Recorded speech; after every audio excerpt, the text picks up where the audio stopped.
студиото со вас, Маријан Ников. Добро утро, ги следите вестите во 9. Сојузот на синдикати на Македонија денеска ќе го одбележи меѓународниот ден на трудот 1 мај со синдикален протест барајќи повисоки плати и подобри услови за работа. Почетокот на протестот е најавен за 11 часот од работничкиот дом. Колегата од утринската редакција Димитар Бабалков утро разговараше токму за овој настан. Македонскиот работник одамна има алиби да протестира и штрајкува секој ден, не само на 1 мај, и затоа сметаме дека конечно сите работници во одбележување не само на 1 мај, туку и денес да го кренат гласот за достоинствени услови за работа, за поголеми плати, за 500 евра минимална плата, за фер и безбедни услови при работа и ред други прашања кои што ќе бидат и одговори дадени на денешниот ден точно од представниците на ССМ, бидејќи видовме дека не сите синдикати сакаат да се борат. Сојуз на синдикати на Македонија останува на ставот дека 1 мај е ден за протест и еден марш кој што ќе започне од тука во 11 часот пред работнички дом со искажување пораки пред собранието на Македонија, пред Стопанската комора и на крај пред владата. Сметаме дека, повторно ќе кажам, имаме многу повеќе причини да протестираме и маршираме секој ден, бидејќи условите за работа и платите кои што во моментов ги добиваат како вработените во јавен сектор, така и вработените во приватен сектор, се повеќе од мизерни и дека треба итно да се реагира во покачувањето на истите ако сакаме да ги задржиме младите и квалификувани кадри. Очекуваме на вистина да биде овој протестен марш масовен оваа година, бидејќи имавме доста најави, доста работници кои што наназад години пријавуваа прекршување на право од работен однос, истите ги очекуваме денес во 11 часот. Бараме достоинствена плата, тоа ќе биде годинава единствено мото. СВР Скопје поради одржување на протестот информира дека единицата за безбедност на патниот сообраќај ќе преземе мерки за посебен режим на сообраќај. Воедно апелира до сите граѓани и учесници во сообраќајот да се почитуваат наредбите кои ќе ги даваат полициските службеници. Инаку сообраќајот на државните патишта се одвива непречено по суви коловози. Интензитетот на сообраќај на патните правци надвор од градските средини е зголемен. Се бележи изголемена фреквенција на возила на граничните премини Табановци за влез и граничен премин Богородица за излез од државата. Времето на чекање е околу 30 минути. На останатите гранични премини од македонска страна нема подолги задржувања за влез и излез од државата.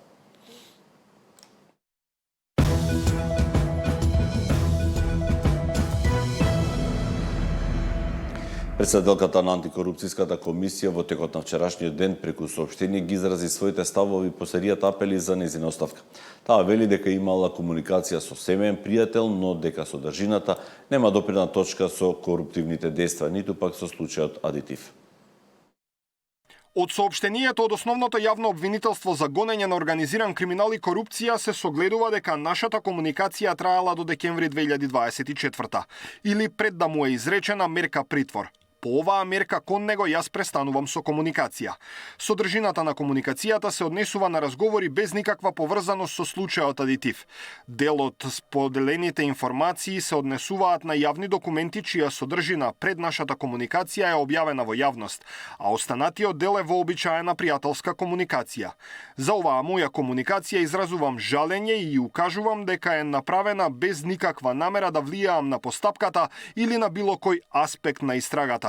Ова го тврдам одговорно, вели Димитровска.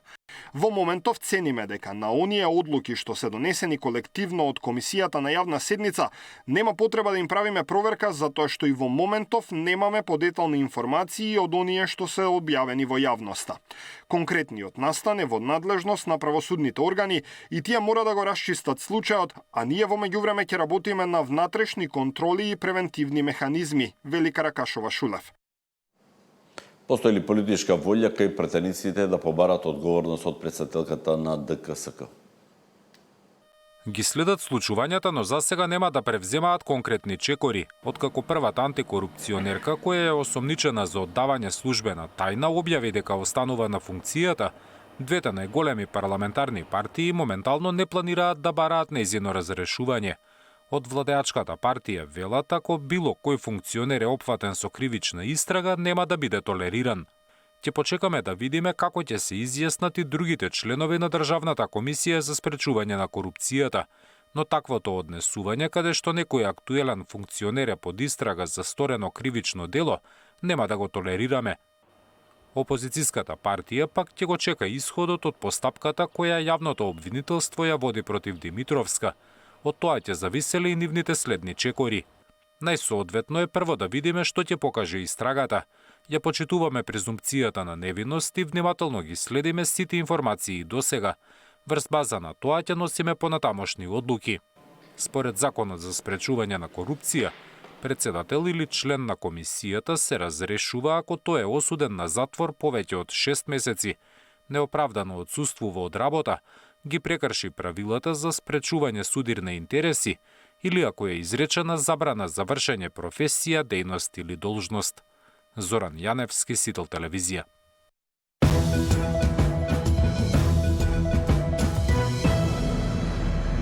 По продолжение следуваат вестите од светот. Соединетите американски држави